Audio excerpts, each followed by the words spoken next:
வணக்கம் மக்களே, welcome to tasty தமிழா. இன்றைக்கி நம்ம பார்க்க போகிறது வந்து ஒரு சிம்பிள் ஸ்நாக் டிஷ். ஸ்நாக்குன்னு சொல்ல முடியாது, நீங்கள் எந்த டைம் வேணால் சாப்பிட்லாம். பிகாஸ் அவ்வளோ ஹெல்த்தியான ஒரு டிஷ். ரொம்ப குறைஞ்ச இன்க்ரீடியன்ஸ் தான், பட் இது ரொம்ப சூப்பர் ஹெல்தி. பிகாஸ் நம்ம வச்சு பண்ண போகிறது வந்து அவல் வச்சு ஒரு டிஷ் பண்ண போகிறோம். ஸோ இந்த டிஷ் எப்படி பண்ணலாம் அப்படிங்கிறத வந்து வீடியோக்குள்ளே போய் தெரிஞ்சுக்கலாம். ஸோ அவல் உருண்டை பண்ணுறதுக்கு நமக்கு தேவையான இன்க்ரீடியன்ஸ் அவல் எந்த டைப்பாக வேணால் இருக்கலாம். அவல் என்னவா வேணால் இருக்கலாம். குண்டவல், தட்டவல் எது வேணால் நம்ம எடுத்துக்கலாம். அண்ட் அவலை வந்து மிக்சியில் பொடிச்சு வச்சுருக்கேன். ஸோ கோர்ஸ் பவுடர் மாதிரி அதை பண்ணி வச்சுருக்கேன். ரொம்ப ஃபைனாக பவுடர் மாதிரி மாவு மாதிரி இருக்கணும் அவசியம் இல்லை. ஸோ 1 கப் அவல் எடுத்திருக்கேன். அந்த அவலை வந்து பொடி பண்ணி வச்சுருக்கேன். 100 கப்புக்கு 1/2 கப் அளவுக்கு வெல்லம் எடுத்து திக்காக காய்ச்சி வச்சுருக்கேன். இப்போ நான் திரும்பவும் அதை டைல்யூட் பண்ண போகிறேன். ஸோ நீங்கள் வெல்லம் சாலிடாக இருந்தாலும் எடுத்துக்கலாம், இல்லை இந்த மாதிரி காய்ச்சினாலும் எடுத்துக்கலாம். ஃப்ளேவரிங்க்கு ஒரு 2 ஏலக்காய். தண்ணி எடுத்திருக்கேன். ஸோ அவலும் பாகு காய்ச்சறதுக்கும் அவல் வேக வைக்கிறதுக்கும் தண்ணி 1 கப். ஸோ பேனில் நம்ம ஒரு 1/2 கப் தண்ணி விட்டுக்கலாம். அந்த தண்ணி வந்து நல்லா கொதிக்கணும், நல்லா பாயில் ஆகணும். ஸோ இந்த கொதித்த தண்ணியில் நம்மளோட அவல் போட்டு கிளறணும். இது நீங்கள் எப்படி வேணால் பண்ணலாம். எது அவல் இருக்கிற பாத்திரத்தில் தண்ணி ஊற்றலாம், இல்லை தண்ணி இருக்கிற பாத்திரத்தில் அவல் போடலாம்.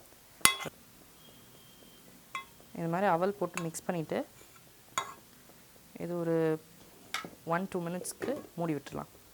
ஸோ எதுக்கு இப்படி மூடுறோம் அப்படின்னா, அவலில் வந்து ஸ்டீம் ஃபார்ம் ஆகி குக் ஆகும். ஸோ இதை வந்து நான் ஒரு பிளேட்க்கு ட்ரான்ஸ்ஃபர் பண்ணிடுறேன். லேசாக ஆறட்டும். இதே வெசலில் நான் வெல்லத்தை வந்து ரீஹீட் பண்ணிக்கிறேன்.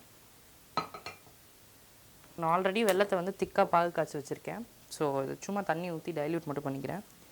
லைட்டாக தண்ணி தெளிச்சுட்டு அது வெள்ளம்லாம் டிசால்வ் ஆனது அது வடிகட்டி வச்சுக்கலாம். ஸோ யூஸ்வல் மெத்தட் வீட்டில் நம்ம பண்ணுறது தான். ஸோ தட் அதில் இருக்க கல் அண்ட் மற்ற இம்ப்யூரிட்டிஸ் எல்லாம் போய்டுன்றதுக்காக இந்த ஸ்டெப் பண்ணுறோம். இந்த மாதிரி நான் சொன்ன மாதிரி திக்காக காய்ச்சினா இந்த வெல்லத்தை வந்து இதில் போட்டுக்கிறேன். வெல்லமும் நல்லா டிசால்வ் ஆகிடுச்சு. வெல்லத்துக்கு வந்து பர்டிகுலராக எந்த ஸ்டேஜும் இல்லை திக்காக இருக்கணும் அப்படின்லாம். பட் ரொம்ப தண்ணி இல்லாத மாதிரி பார்த்துக்கோங்க. ஸோ ஒரு மீடியம் கன்சிஸ்டன்சி, ரொம்ப தண்ணி இல்லாமல் ஒரு கிட்டத்தட்ட ஆயில் பதத்துக்கு இருந்தால் போதும் அது. ஸோ அதில் வந்து நம்ம இந்த வேக வச்ச இந்த அவல், அதாவது சுடு தண்ணி போட்டு ஒரு 1 மினிட் நம்ம பாத்திரத்தில் அப்படியே மூடி வச்சு வேக வச்ச அந்த அவலை வந்து எடுத்துக்கலாம். எடுத்து இதோட போட்டு நல்லா மிக்ஸ் பண்ணிக்க போகிறேன்.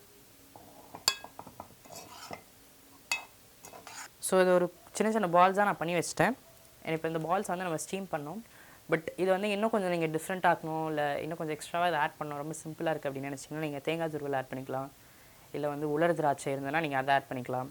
பேரிச்சம்பழம் குட்டி குட்டியாக சாப் பண்ணி போட்டுக்கலாம். ஸோ இது வந்து எக்ஸ்ட்ராவாக உங்களோட வேரியேஷன். அண்ட் முன்னாடி சொன்ன மாதிரி எனி டைப் ஆஃப் அவல் நீங்கள் யூஸ் பண்ணலாம். திக் ஆர் தட்டையாக இருக்கிற அவலோ, இல்லை வந்து சிகப்பரிசி அவல் கூட நீங்கள் யூஸ் பண்ணிக்கலாம்.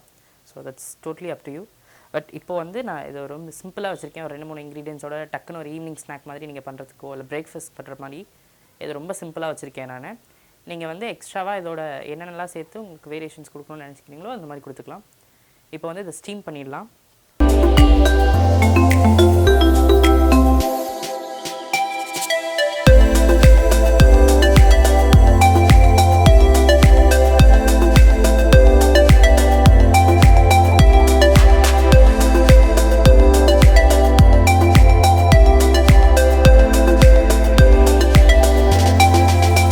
ஸோ நம்மளோட அவல் உருண்டை ரெடி ஆகிடுச்சு.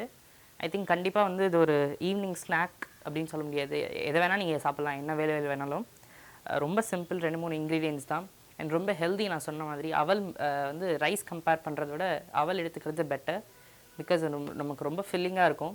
1 கப் ரைஸ் எடுக்கிறதோட கேலரிஸை விட 1 கப் அவல் எடுத்திங்க அப்படின்னா கேலரிஸ் ரொம்ப கம்மி. கிட்டத்தட்ட half the கேலரிஸ் தான் நமக்கு. ஸோ ரொம்ப ஃபில்லிங்காக இருக்கும் வயிற்றுக்கு. அண்ட் அது மட்டும் இல்லாமல் சம்டைம்ஸ் நமக்கு ஸ்வீட் சாப்பிடணும் போல் க்ரேவ் ஆகும். ஸோ அந்த மாதிரி டைமில் இந்த மாதிரி ஸ்வீட்ஸ் பண்ணி நம்ம சாப்பிட்டா ரொம்ப ஹெல்தி.